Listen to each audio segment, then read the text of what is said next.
दोस्तों, हम लोगों ने पिछले पार्ट में देखा था कि रमेश और सुनील दूसरे गांव जा रहे थे, जहां वह लालच में इविल नन को आज़ाद कर देता है। जिसके बाद वहां आलू वाला शैतान आता है और डांस करता है। अंतिम में आलू वाला शैतान रमेश को मार देता है। जिसके बाद सुनील गांव आता है और लोगों को शैतान के बारे में बताता है, पर कोई उसकी बात पर भरोसा नहीं करता। इसलिए सुनील गाँव के मुखिया के पास जाने लगता है। इधर इविल नन की आत्मा और आलू वाला शैतान वहां आ जाता है और अब आगे की कहानी देखते हैं।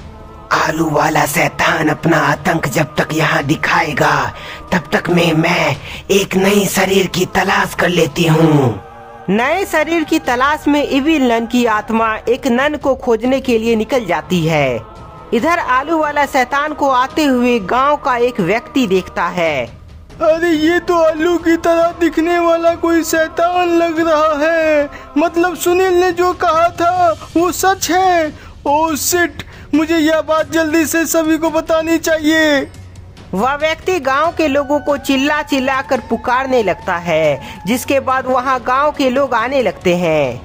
गांव के लोग देखते हैं कि सामने आलू की तरह दिखने वाला कोई शैतान वहां खड़ा है। अरे ये तो आलू की तरह दिख रहा है। मतलब सुनील ने जो कहा था वह सच है, वह झूठ नहीं बोल रहा था। गांव के लोगों को एक जगह इकट्ठा देख आलू वाला शैतान उन लोगों के नजदीक आने लगता है, पर उनके मुंह में एक ही सवाल था कि आलू खाओगे?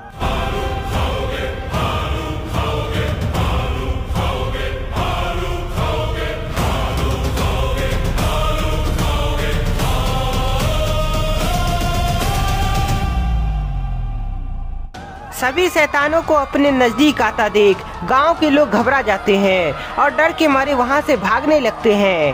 भागो भागो, अपनी जान बचाओ। आलू का शैतान हमारे गांव में हमला कर दिया है। भागो। इन आलू वाले शैतानों की इतनी हिम्मत जो हम सभी गांव के लोगों को डराए। रुको गांव वालों, मैं अभी इन सभी को यहाँ से भगाता हूँ। वह व्यक्ति अपने बगल से एक डंडा उठा लेता है और शैतानों के पास जाने लगता है। निकल जाओ हमारे गांव से, नहीं तो मैं तुम्हारी कुटाई कर दूंगा। उस व्यक्ति की बात को आलू वाला शैतान इग्नोर कर देता है, पर उससे भी वही सवाल करता है, आलू खाओगे? तुम मुझसे अब मार खाओगे। वह व्यक्ति अपने डंडे से आलू वाला शैतान पर वार करता है। जिसके बाद आलू वाला शैतान उसे नीचे गिरा देता है। आलू खाओगे?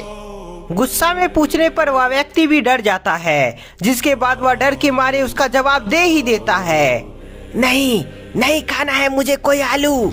ना का जवाब मिलते ही वह शैतान उस पर उल्टी कर देता है।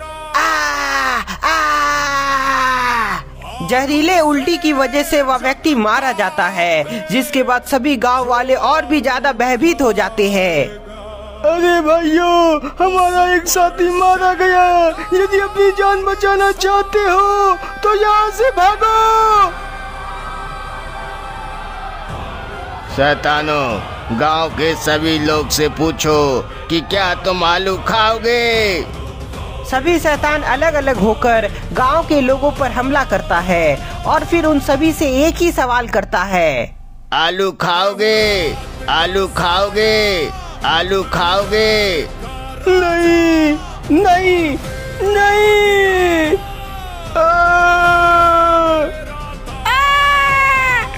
इधर आलू वाला शैतान सभी गांव के लोगों को जान से मार रहा है और उधर इविल नन की आत्मा को एक नन मिल जाती है जो कहीं जा रही है।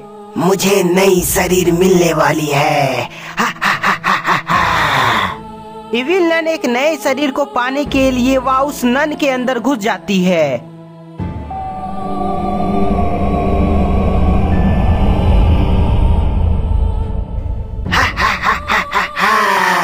फाइनली इविल नन वापस आ गई, पर अब गुप्ता जी, मिश्रा जी और बाबा बचेगा नहीं। क्या बोल रहे हो सुनील?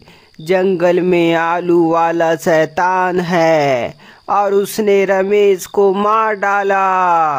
हाँ मुखिया जी, पर मुझे डर है कि वह आलू वाला शैतान हमारे गांव ना आ जाए। सुनील और उसका मुखिया आपस में बात कर रहा होता है। तभी दरवाजे के खटखटाने की आवाज आती है। मुखिया जी अपनी जान बचाइए, आलू वाला शैतान हमारे गांव में हमला कर दिया है। ओ सेठ, मुझे जिसका डर था अब वही हो गया। सुनील देखता है कि मुखिया जी बंदूक ले आया है। सुनील चलो अब उस आलू वाले शैतान को गांव से बाहर भगाते हैं। आलू वाला शैतान को भगाने के लिए मुखिया और सुनील घर से बाहर जाने लगता है। इधर आलू वाला शैतान अभी तक कई लोगों को निपटा चुका है। ये आलू वाला शैतान सभी गांव वालों को मार रहा है, पर इससे बचने का कुछ तो उपाय होगा।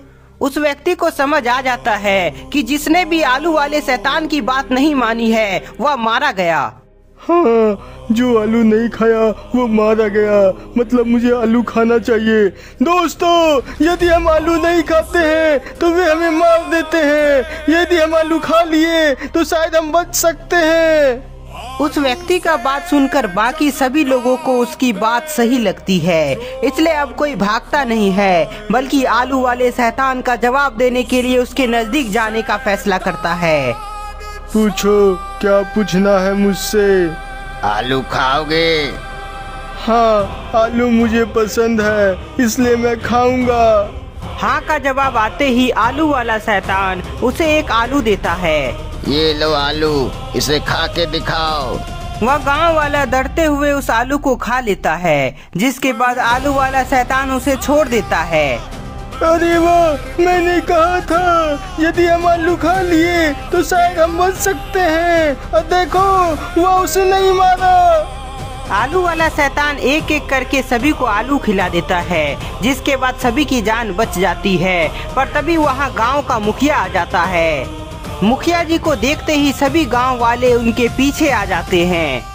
आलू वाले शैतान, तुम्हारी इतनी हिम्मत जो हमारे गांव के लोगों को जान से मारे, पर अब मैं वीरेंद्र सिंह, इस गांव का मुखिया, तुम सभी को जिंदा नहीं छोड़ूंगा। मुखिया के हाथ में बंदूक देख आलू वाला शैतान उस पर ही हंसने लगता है। वीरेंद्र सिंह, तुम्हारी धमकी से हम डरने वाले नहीं हैं, क्योंकि अब जो होने वाला है उसे देखकर तुम जरूर डर जाओगे। आलू वाले शैतान की बात सुनकर मुखिया जी और सुनील सोच में पड़ जाते हैं, पर तभी वहाँ इविल नन आ जाती है। शैतानों, पीछे घूमो और देखो, मैं वापस आ गई हूँ। इविल नन के बोलते ही सभी शैतान पीछे घूमता है और उसकी जय जयकार लगाने लगता है। इविल नन की जय, इविल नन की जय, इविल नन की जय। मुखिया जी, ये इविलन तो दिखने में बहुत डरावनी लग रही है। आपको लगता है हम इन सभी को यहाँ से भगा पाएंगे? पता नहीं सुनील, पर मैं अंतिम क्षण तक गांव के लोगों की रक्षा करूंगा। मुखिया जी सभी लोगों को वहां से जाने को बोलते हैं, जिसके बाद सभी वहां से जाने लगता है, जो इविलन देख लेती है। आलू वाले शैतानों, गांव वाले भाग रहा है, जाओ उसे रोको। इविल नन, आप उसकी चिंता ना करें, क्योंकि सभी ने आलू का स्वाद चख लिया है, अब कोई कहीं नहीं जा सकता।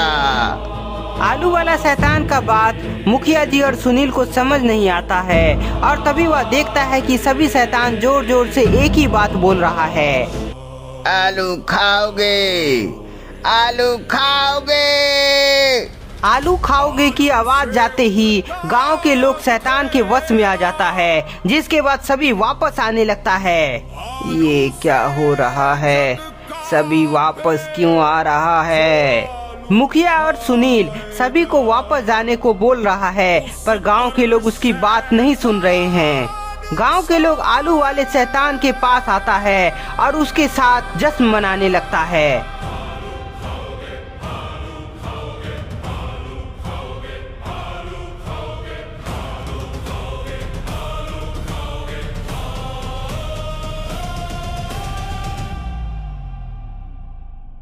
मैं हूँ रात का साया, मैं हूँ डर का राजा। सभी रुको अब, क्योंकि समय आ गया है हमें पुराने दुश्मनों से बदला लेने का। मुखिया जी, इविलन की कोई दुश्मनी थी क्या आपसे? मेरी किसी से दुश्मनी नहीं है, मैं तो इविलन को पहली बार देख रहा हूँ। वीरेंद्र सिंह, यदि अपने लोगों को बचाना चाहते हो तो जाओ झुनझुन बाबा के पास और उसे यहाँ लेकर आओ। झुनझुन बाबा, ये नाम तो मैंने सुना है, पर वह यहाँ से काफी दूर रहते हैं। मुखिया जी, वो बाबा जहाँ भी रहता है आप फटाफट यहाँ ले आए, नहीं तो गांव के लोग मारे जाएंगे। गांव के लोगों को बचाने के लिए मुखिया वीरेंद्र सिंह वहाँ से जाने लगता है। बाबा, तुम्हारा स्वागत करने के लिए मैं बेसब्री से यहाँ इंतजार करूंगी। शैतानों, जश्न मनाओ क्योंकि हमारा पुराना दुश्मन यहाँ आने वाला है।